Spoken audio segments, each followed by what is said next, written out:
On a pattern like this by daylight, there is a lack of sequence, a defiance of law, that is a constant irritant to a normal mind. The color is hideous enough, and unreliable enough, and infuriating enough. But the pattern is torturing.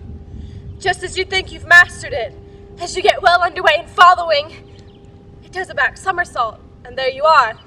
It smacks you in the face and tramples upon you. It's like a bad dream. The pattern reminds one of a floored arabesque, like fungus. If you can imagine a toadstool, in joints, an interminable string of toadstools, budding and sprouting in endless convolutions, why, that is something like it. That is sometimes.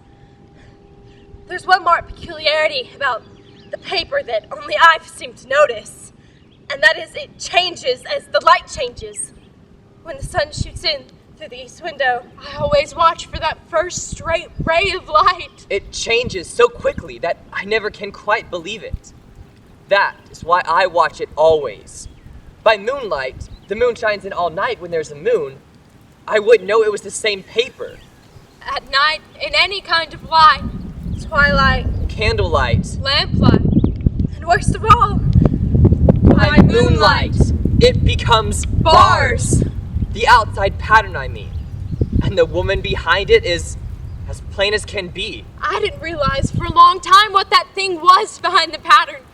But now I'm certain that it is a woman. By daylight, she is subdued. And quiet. I fancy it is the pattern that keeps her so still. It is so puzzling. It keeps me quiet by the hour.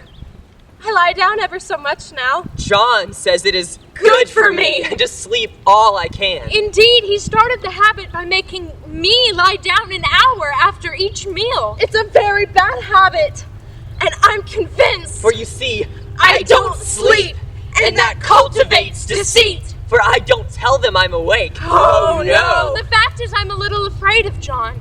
He seems quite queer, and even Jenny has an inexplicable look.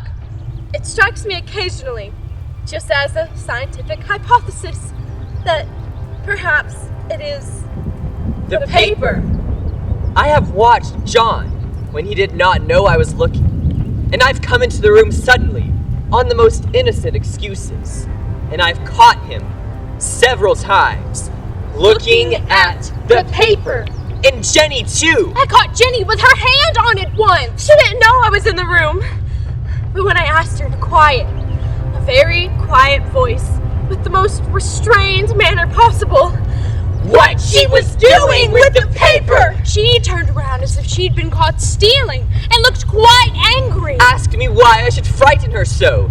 Then she said that the paper stained everything it touched, and she had found yellow smooches on all my clothes and John's, and she wished we would be more careful.